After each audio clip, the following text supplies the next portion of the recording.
पिछली क्लास में हम लोग मौसम और जलवायु क्या होता है उसके बारे में पढ़े थे और वायुमंडलीय दशा को प्रभावित करने वाले कारक देख लिए थे। आज सबसे पहले हम लोग देखेंगे वायुमंडलीय परिसंचरण। वायुमंडलीय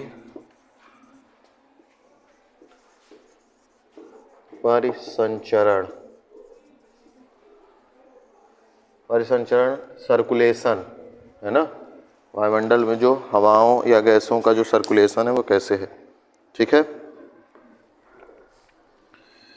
तो वायुमंडलीय परिसंचरण किसे कहेंगे, सबसे पहले ये समझते हैं। तो जो पृथ्वी की सतह है ना, पृथ्वी आप लोग देखते हैं, ग्लोब में भी देखते हैं और वैसे भी। तो जो पृथ्वी की सतह है, वायुमंडल क्या है? पृथ्वी के चारों ओर जो गैसों का आवरण है वही क्या है? वायुमंडल है, ठीक है। पृथ्वी के चारों ओर अगर अर्थ है तो इसके चारों ओर जो गैसों का आवरण है वही वायुमंडल है। और पृथ्वी की सतह सबसे ऊपरी और यह जो वायुमंडल की सबसे निचली परत है। वायुमंडल का विस्तार बहुत ज़्यादा है ना, बहुत ऊंचाई तक है ना। तो जो सबसे निचली परत होगी वायुमंडल की, जो किसके पास होगी? पृथ्वी के सतह के पास होगी, ठीक है। तो वायुमंडल की सबसे निचली सतह और पृथ्वी की जो सतह है ना, उसके बीच वहाँ पे जो हलचल उत्पन्न होती है, जो गतिशीलता रहती है, उसी को क्या कहते हैं? वायुमंडलीय परिसंचरण कहते हैं। हलचल या गतिशीलता का मतलब क्या है? कि पवनों का बहना, चक्रवात आना, है ना। स्थानीय पवनें कुछ बहती हैं, जैसे गर्मियों हमारे यहाँ लू बहती है ना, गरम गरम हवाएं बहती हैं। यह सब वायुमंडलीय परिसंचरण ही है ना। वर्ष भर जो है कुछ पवनें प्रवाहित होती हैं पूरे ग्लोब पे, चक्रवात आते हैं समय समय पे, है ना, तूफान आते हैं। यह सब किसके भाग हैं? वायुमंडलीय परिसंचरण के भाग हैं। तो पृथ्वी की सतह और निचले वायुमंडल, पृथ्वी की सतह हो गई है ना, ये क्या है? ये वाला पृथ्वी की सतह है यहाँ पे, है ना। और ये वायुमंडल का निचला वायुमंडल है ना। इसके संपर्क में जो गतिविधियां उत्पन्न होती हैं या इनके संपर्क में जो हलचल उत्पन्न होती है, उसी को क्या कहते हैं? वायुमंडलीय परिसंचरण कहते हैं, ठीक है ना। इसी के कारण पृथ्वी पर जो है मौसमी और जलवायविक दशाएं उत्पन्न होती हैं। जैसे इस समय पर ठंडी बढ़ गई है, 2 दिन से बढ़ गई है। क्यों बढ़ गई है? क्योंकि ठंड हवाएं जो हैं, है ना, हम लोग जब चक्रवात पढ़ेंगे तो देखेंगे कि एक घटना होती है पश्चिमी विक्षोभ। पश्चिमी विक्षोभ जो है मेडिटेरियन सी, भूमध्य सागर जो यूरोपीय क्षेत्र है, वहाँ पे पश्चिमी विक्षोभ या चक्रवात उत्पन्न होते हैं, है ना। वो चक्रवात की हवाएं उधर से भारत की ओर आती हैं। तो वो जब आती हैं भारत में तो उसके कारण क्या होता है? ठंड बढ़ जाती है। और कई कारण पढ़ेंगे जब हम लोग भारत की जलवायु पढ़ेंगे और पढ़ेंगे कि भारत में मौसमी जलवायु कैसे कार्य करती है, ठीक है। ये समझ में आई बात कि नहीं? और यह जो हलचल उत्पन्न होती है पृथ्वी के सतह और निचले वायुमंडल के बीच में, बताए ना कि पृथ्वी की सतह और जो निचला वायुमंडल है उसके मध्य में जो हलचल उत्पन्न होती है उसी को वायुमंडलीय परिसंचरण कहते हैं। उसी के कारण जो मौसमी और जलवायविक दशाएं हैं वह समझ में आती हैं, परिवर्तित होती हैं। और यह जो उत्पन्न होती हैं, इसका जो मेन कारण है वो क्या है? तापमान, वायुदाब और आर्द्रता में परिवर्तन होना। ये 3 चीजें जो हैं आधारभूत चीजें हैं जिनमें पृथ्वी के सतह और निचले वायुमंडल में परिवर्तन होता है। तो मौसमी दशाएं क्या होती रहती हैं? परिवर्तित होती रहती हैं, नई नई घटनाएं, हलचल उत्पन्न होगी, उसी को वायुमंडलीय परिसंचरण कहते हैं। यह 3 तरह का होता है ना। वायुमंडलीय परिसंचरण 3 तरह का होता है। प्राथमिक वायुमंडलीय परिसंचरण, द्वितीयक वायुमंडलीय परिसंचरण और तृतीयक वायुमंडलीय परिसंचरण। तो प्राथमिक वायुमंडलीय परिसंचरण क्या होगा? प्राथमिक वायुमंडलीय परिसंचरण में जो पृथ्वी की सतह है ना, जो पृथ्वी है पूरा, उसमें स्थायी वायुदाब पेटियां बनती हैं, उसके बारे में हम आगे पढ़ेंगे। इसमें अभी हम लोग पढ़ेंगे कि पृथ्वी पर तापमान की पेटियां क्या होती हैं, वायुदाब पेटियां क्या होती हैं, तब ये और अच्छा समझ में आएगा। अभी आप केवल इतना समझिए कि जो पृथ्वी पूरा है, पूरा अर्थ जो है, उसमें पूरे अर्थ पे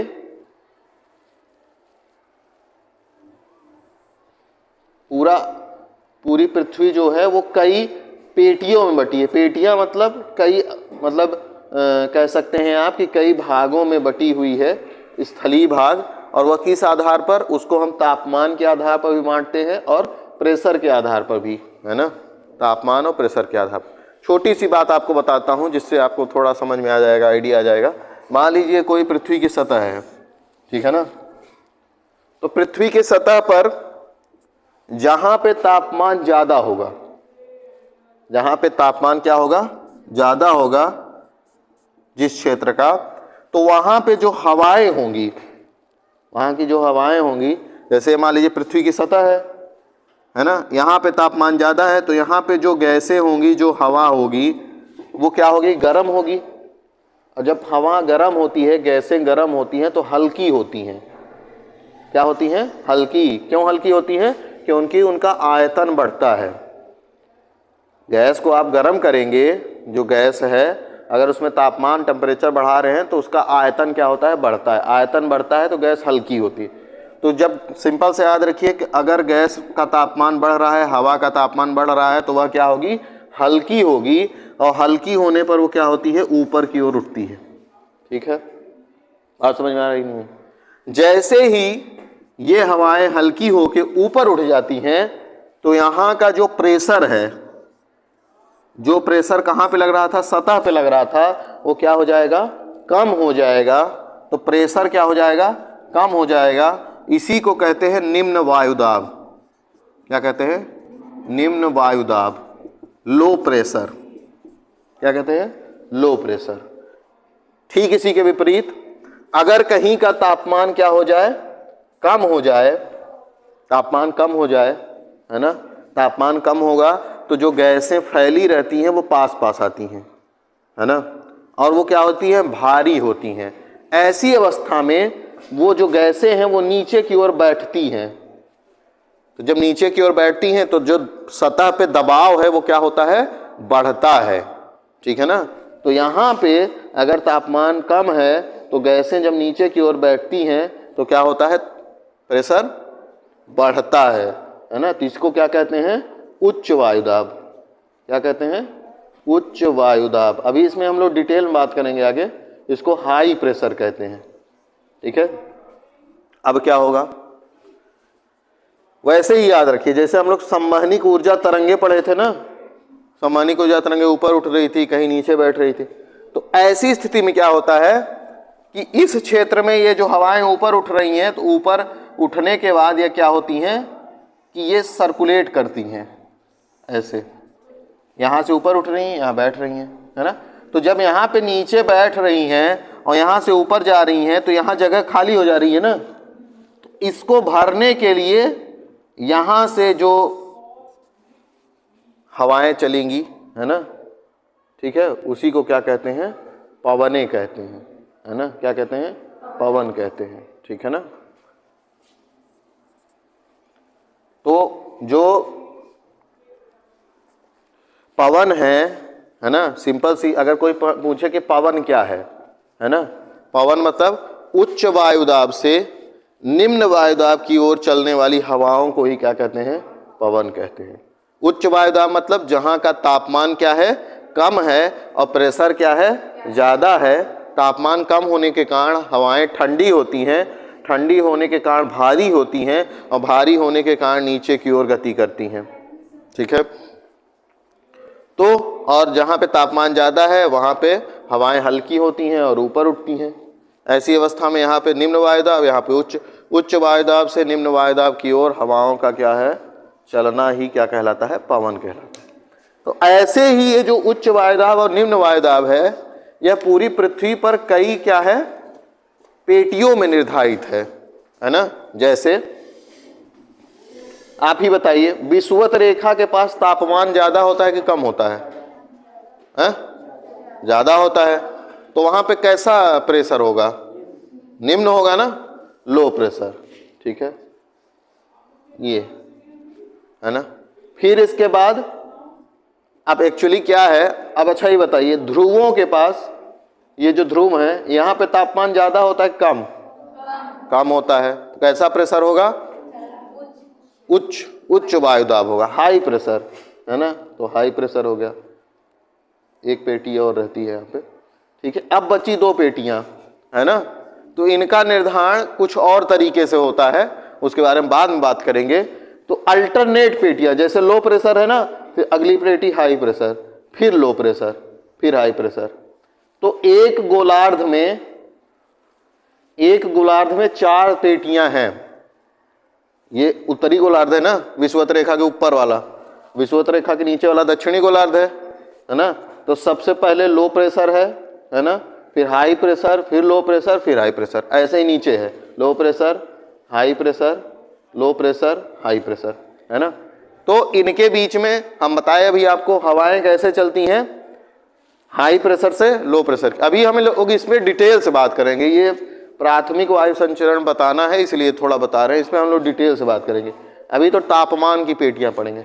तो कैसे, हाई प्रेशर से लो प्रेशर की ओर हवाएं चलेंगी, है ना। इधर हाई प्रेशर है तो इधर भी कुछ हवाएं चलेंगी, है ना, इधर भी कुछ हवाएं चलेंगी। ये जो 3 तरह की हवाएं दिखाई दे रही हैं आपको, है ना, ये पूरे विश्व में चलती हैं, हमेशा चलती है, वर्ष भर पूरे विश्व में हमेशा चलती हैं, है ना। इन्हें को क्या कहते हैं, स्थायी पवनें। क्यों, क्योंकि ये पूरे विश्व में चलती हैं, पूरे ग्लोब पे। इनमें से सबका नाम अलग अलग है, हम लोग बाद में पढ़ेंगे भी। जैसे इसको कहते हैं व्यापारिक पवन, यहाँ पे जो चल रही है ऐसे, इसको कहते हैं पछुआ पवन, पछुआ नाम सुने होंगे आप लोग, है ना। इसको कहते हैं ध्रुवीय पवन। इस ध्रुवीय पवन के कारण भी ठंडी बढ़ती है, तो हम लोग बात करेंगे। तो जो प्राथमिक परिसंचरण है, सिंपल सा है समझिए, प्राथमिक परिसंचरण में जो स्थायी पवनें हैं वही प्रवाहित होती हैं, है ना। जो स्थायी पवनें हैं वो पृथ्वी के सतह के साथ पूरे विश्व में, पूरे ग्लोब पे क्या होती हैं, प्रवाहित होती हैं वर्ष भर। ठीक है, प्राथमिक परिसंचरण में। ठीक है ना। तो इनका निर्माण कैसे होता है, वायुदाब पेटियां जो बनती हैं उन्हीं के मध्य में हवाओं की गति के कारण पवनों का निर्माण होता है। ठीक है, जिनमें व्यापारिक पवन, पछुआ पवन तथा ध्रुवीय पवन होती हैं। इसी को प्राथमिक परिसंचरण कहते हैं। ठीक है, तो प्राथमिक जो परिसंचरण है उसमें क्या क्या शामिल है,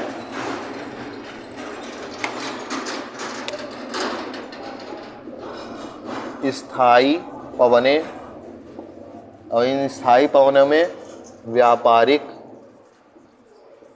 पछुआ और ध्रुवीय पवनें। ठीक है ना, जो कि पूरे वर्ष भर पूरे पृथ्वी पर क्या होती हैं, वायुदाब पेटियों के मध्य प्रवाहित होती हैं। ठीक है, द्वितीयक परिसंचरण क्या है, द्वितीयक परिसंचरण जो है, जो प्राथमिक परिसंचरण है, जैसे व्यापारिक पवनें, पछुआ पवनें, ध्रुवीय पवनें, व्यापारिक, ये सब कहाँ पे, पृथ्वी के सतह पे प्रवाहित हो रही हैं पवनें, है ना। इनमें जब कुछ परिवर्तन होता है, किसी कारणवश परिवर्तन हो गया, है ना, उस परिवर्तन के कारण द्वितीयक परिसंचरण की उत्पत्ति होती है।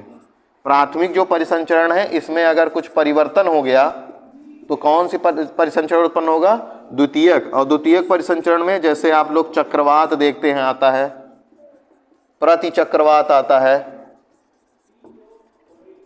ये सब किसमें सम्मिलित किए जाते हैं, द्वितीयक परिसंचरण में। इनके आने का कारण यही होते हैं, है ना, जो चक्रवात या द्वितीयक परिसंचरण, सिंपल सा समझिए, द्वितीयक परिसंचरण की उत्पत्ति के जो कारक हैं या कारण हैं वो प्राथमिक परिसंचरण ही है। प्राथमिक परिसंचरण में कुछ न कुछ परिवर्तन हो जाता है, उसी के कारण द्वितीयक परिसंचरण की क्या होती है, उत्पत्ति होती है ना। तो जैसे चक्रवात आना, प्रति चक्रवात, हम लोग आगे पढ़ेंगे ये सब क्या होते हैं। मानसून की घटना होना, हमारे यहाँ मानसूनी वर्षा होती है ना, वो द्वितीयक परिसंचरण का भाग है। ये कहीं कहीं ऑब्जेक्टिव क्वेश्चन पूछा जाता है कि प्राथमिक परिसंचरण में सम्मिलित नहीं होगा, तो प्राथमिक परिसंचरण में सम्मिलित नहीं होगा क्वेश्चन दिया गया, 4 ऑप्शन दिए गए, व्यापारिक पवनें, पछुआ पवने, ध्रुवीय पवने और चक्रवात। तो चक्रवात नहीं होगा क्योंकि चक्रवात द्वितीय परिसंचरण है। ऐसा ही 3 से 4 क्वेश्चन बनाया जा सकता है, आप भी बना सकते हैं, है ना। तो जो प्राथमिक परिसंचरण था इसका प्रभाव क्या होता है, पूरे ग्लोब पे होता है। प्राथमिक परिसंचरण का प्रभाव कहाँ होता है, पूरे पृथ्वी पर होता है ना, है ना, पूरे पृथ्वी पर हो रहा है ना उसका प्रभाव। द्वितीयक परिसंचरण का प्रभाव कैसा होता है, प्रादेशिक होता है। प्रादेशिक मतलब पूरे पृथ्वी पर नहीं होगा लेकिन पृथ्वी के किसी एक बड़े भाग पर होगा। चक्रवात जब आता है, जैसे चक्रवात आया, हमारे यहाँ भी आता रहता है, तो 2-3 स्टेट प्रभावित होते हैं। जैसे मान लीजिए तमिलनाडु में आया तो तमिलनाडु प्रभावित होगा, केरल प्रभावित होगा, आंध्र प्रदेश प्रभावित होगा। तो 3 से 4 स्टेट जो प्रभावित हो रहे हैं वो बड़े क्षेत्र हैं, लेकिन वो पूरे विश्व पे तो हो नहीं गया चक्रवात, है ना। तो प्राथमिक परिसंचरण पूरे विश्व में, पूरे पृथ्वी पर प्रभावित करता है। द्वितीयक परिसंचरण क्या होता है, प्रादेशिक होता है। प्रादेशिक, प्रादेशिक मतलब एक बड़ा क्षेत्र प्रभावित होगा लेकिन वह इतना भी बड़ा नहीं होगा कि पूरे विश्व को कवर करे, है ना।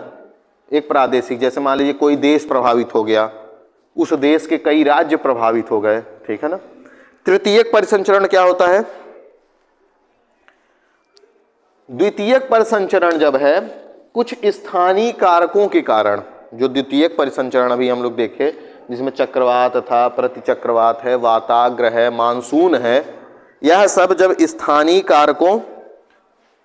कारकों मतलब जैसे जल और थल की स्थिति क्या है ना, और स्थलाकृति के कारक कैसे हैं, इन सब के कारण जो है तृतीयक परिसंचरण की उत्पत्ति होती है। और जिनमें क्या होता है, जिनमें आप लोग स्थानीय पवने, इसका प्रभाव स्थानिक होता है,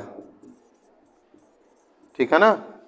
ये बहुत बड़े क्षेत्र में नहीं रहेगा, सबसे बड़े क्षेत्र में ये, फिर उससे कम बड़े क्षेत्र में ये, और सबसे छोटा क्षेत्र में ये रहेगा स्थानिक पवने। जैसे लू बहती है गर्मियों में, गर्म हवाएं चलती हैं, उनका कारण क्या है, उनका कारण यह है कि भारत का जो उत्तरी भाग है, उत्तर भारत है, दक्षिण में लू नहीं चलती है। भारत के उत्तर भारत में ही, जो यूपी, पंजाब, हरियाणा, है ना, बिहार, ये सब वाला बेल्ट है, मध्य प्रदेश, यहीं लू चलती है। उसका कारण यह है कि गर्मियों में हम जिस क्षेत्र में हम लोग रहते हैं, उत्तर भारत में, वहाँ का तापमान बहुत ज़्यादा बढ़ जाता है। तो बहुत ज़्यादा तापमान बढ़ने के कारण वो हवाएं कैसे हो जाती हैं, गर्म हो जाती हैं, उसी को हम लोग लू कहते हैं, ठीक है ना। और कई देशों में ठंडी हवाएं चलती हैं, है ना, कुछ गर्म पवने भी हैं, है ना, जैसे चीनूक, फोन, सिनाको, हनमट्टन, लू, हम लोग पढ़ेंगे आगे स्थानीय पवने डिटेल में। तो तृतीय जो परिसंचरण उत्पन्न होता है वह द्वितीयक परिसंचरण का स्थानीय प्रभाव होता है।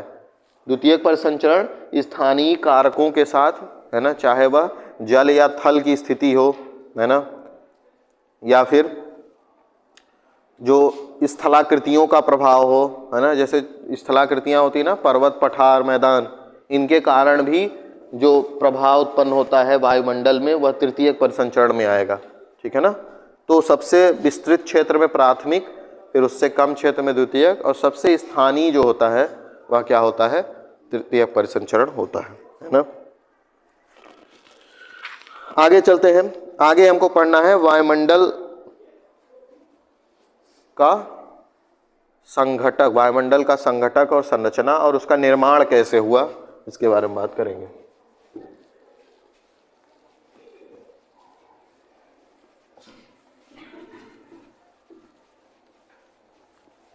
वायुमंडल का निर्माण कैसे हुआ,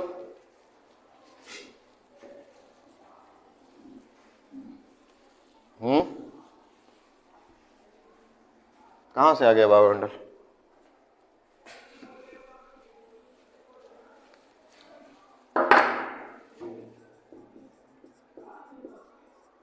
वायुमंडल का निर्माण कैसे हुआ?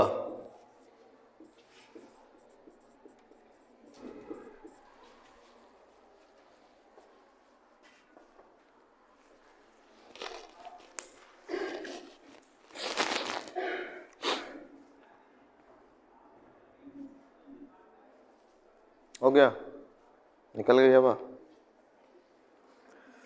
वायुमंडल की जो उत्पत्ति है उसका कारण छुपा हुआ है पृथ्वी की उत्पत्ति में। पृथ्वी की उत्पत्ति में ही वायुमंडल की उत्पत्ति का कारण। आपको पता है कि पृथ्वी की जब उत्पत्ति हुई तो पृथ्वी क्या थी, एक गर्म गैसों का गोला थी, है ना, गर्म गोला थी एक, है ना। तो जब धीरे धीरे पृथ्वी ठंडी हो रही थी तो पृथ्वी से बहुत सारी गैसें क्या है, निकल रही थी। जैसे कोई वस्तु ठंडी होती है तो उससे आप देखते हैं रेडिएशंस निकलते हैं, विकिरण, उसके आसपास हाथ करेंगे तो आपको गर्मी महसूस होगी। भाप आदि तो दिखाई भी देता है ना। गरम गरम खाना रहता है तो धुआं धुआं उठता हुआ दिखाई देता है ना।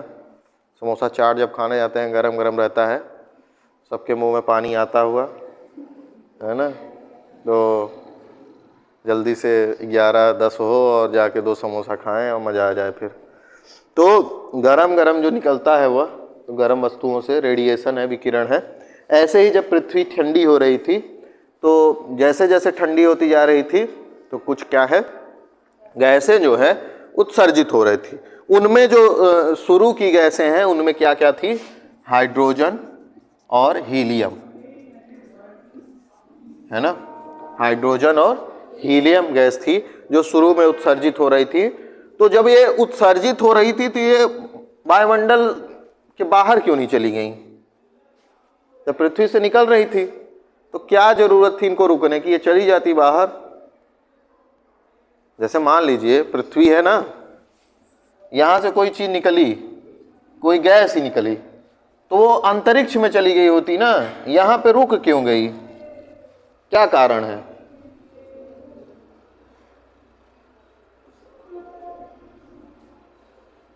आज भी जो वायुमंडल में वायुमंडल है वो क्यों है पृथ्वी के चारों ओर, वो चला क्यों नहीं जा रहा है?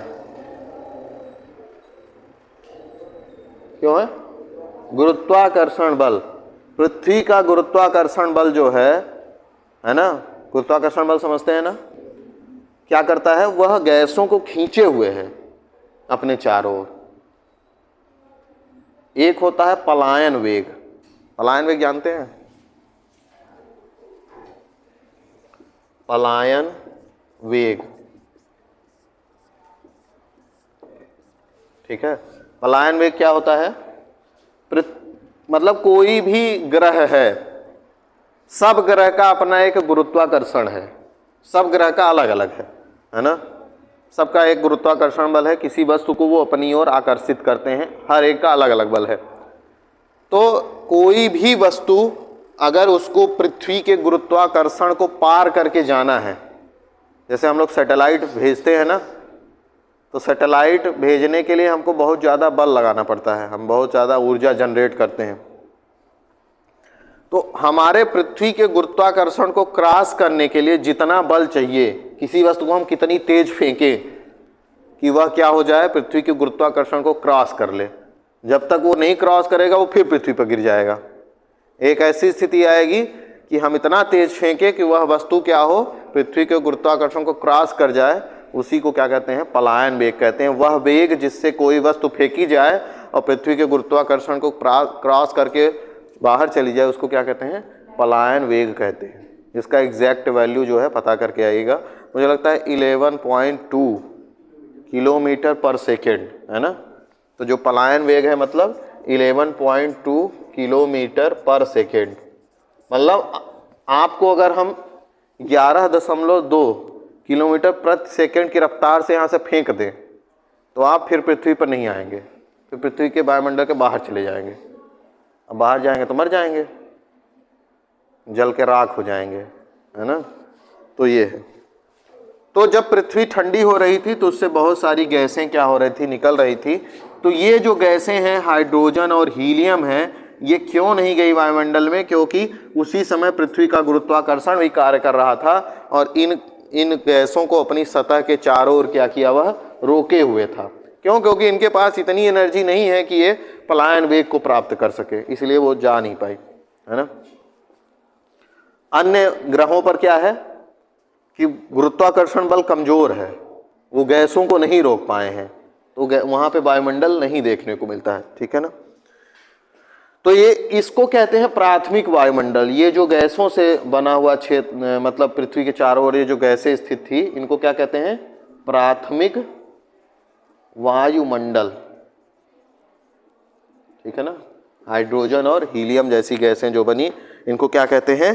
प्राथमिक वायुमंडल कहते हैं। फिर क्या हुआ?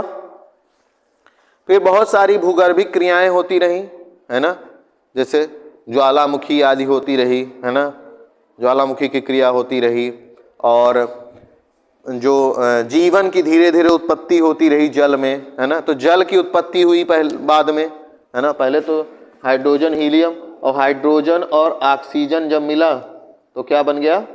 जल बन गया। हाइड्रोजन और ऑक्सीजन मिलने से क्या बन गया? जल बना, है ना। तो जल हुआ, फिर उसमें जीवन की उत्पत्ति होती रही। तो इस तरीके से बहुत सारी गैसें, जैसे जब ज्वालामुखी की क्रिया हुई तो उसमें कार्बन डाइऑक्साइड हुआ, सल्फर डाइऑक्साइड हुआ, नाइट्रस के ऑक्साइड हुए, यह सब क्या हुआ? धीरे धीरे वायुमंडल में बढ़ते गए, और यही गैसें जो है पृथ्वी के चारों ओर पृथ्वी को घेरती गई, और वही हमारे वायुमंडल का निर्माण होता रहा धीरे से समय के साथ। ठीक है ना? बिल्कुल। सब ग्रह पे है गुरुत्वाकर्षण बल। सबसे ज्यादा नहीं कहेंगे, है ना। गुरुत्वाकर्षण बल जो है वो निर्भर करता है किस पे? एक गुरुत्वाकर्षण बल क्या होता है? दो वस्तुओं के बीच में लगता है ना, और उनकी दूरी के स्क्वायर के बराबर होता है ना। गुरुत्वाकर्षण बल का जो सिद्धांत दिया था उसमें क्या है कि किन्हीं दो वस्तुओं के बीच में लगने वाला बल जो उनके द्रव्यमान के गुणनफल के अनुक्रमानुपाती और उनके बीच की दूरी के वर्ग के व्युत्क्रमानुपाती होता है। ठीक है ना। तो ये एक रिलेटिव फोर्स है ना, दो पिंडों के बीच में देखा जा रहा है, एब्सोल्यूट नहीं है ना। जैसे पृथ्वी और सूर्य के बीच में देखा जाएगा, है ना। पृथ्वी पे जो गैसें हैं, गैसों का कुछ द्रव्यमान होगा, उनके बीच में देखा जाएगा। तो सब जगह ग्रेविटेशनल फोर्स है, गुरुत्वाकर्षण बल सब जगह है। अन्य भी कारण है कि वहाँ पे वायुमंडल नहीं है ना। तो उसके बारे में विशेष पढ़ना होगा, उतना मत सोचिए, फालतू में सोचिए तो और उस पर स्टडी कीजिए। बस इतना समझिए कि हर एक ग्रह पर गुरुत्वाकर्षण बल है ना। और ग्रहों पे, अन्य ग्रहों पे वायुमंडल भी है, अन्य ग्रहों पर वायुमंडल भी है, लेकिन उनमें जो गैसें हैं वो जीवन के लिए उपयोगी नहीं है। जैसे कहीं पे सल्फर की मात्रा बहुत ज़्यादा है, लेकिन जीवन के लिए ऑक्सीजन चाहिए, है ना, कार्बन चाहिए, लेकिन कार्बन ऑक्सीजन नहीं है, तो वहाँ पे वायुमंडल होने का मतलब ही क्या है? फिर वायुमंडल है अन्य ग्रहों पर भी, लेकिन वो जीवन के लिए आवश्यक गैसें नहीं है वहाँ पे। ठीक है ना।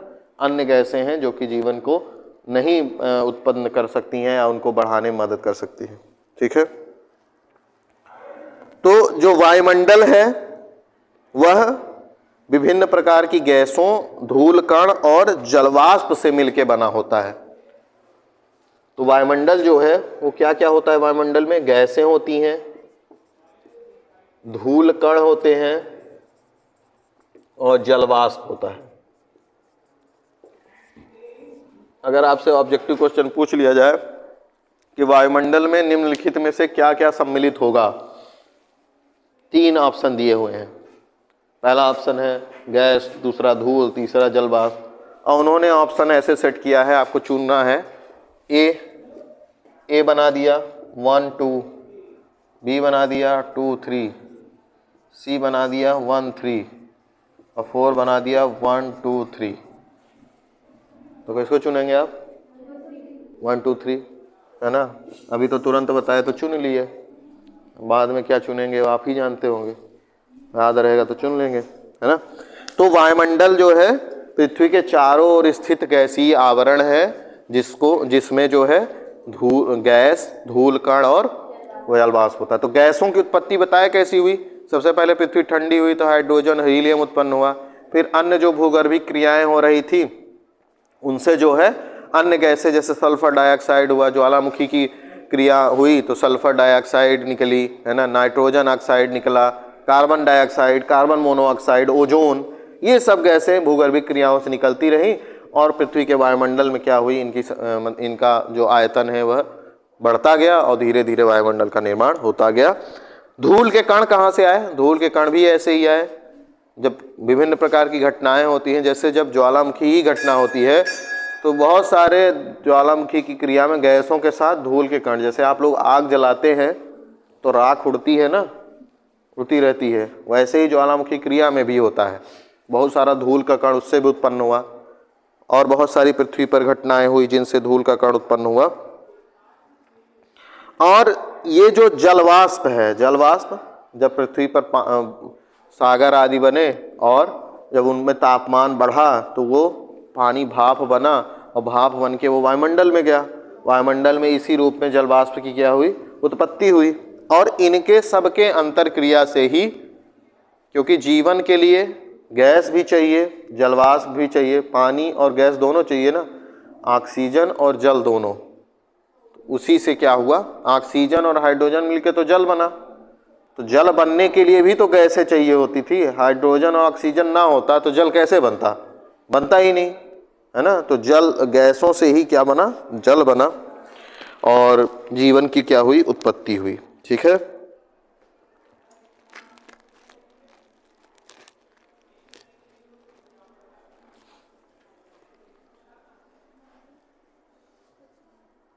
अब आगे हम लोगों को इसमें पढ़ना है कि जो ये संघटक तत्व हम लोग पढ़े ना कि गैस, धूल कण और जलवाष्प, अब हम लोग पढ़ेंगे इसी में कि गैस कैसे, कौन कौन सी गैसें हैं वायुमंडल में।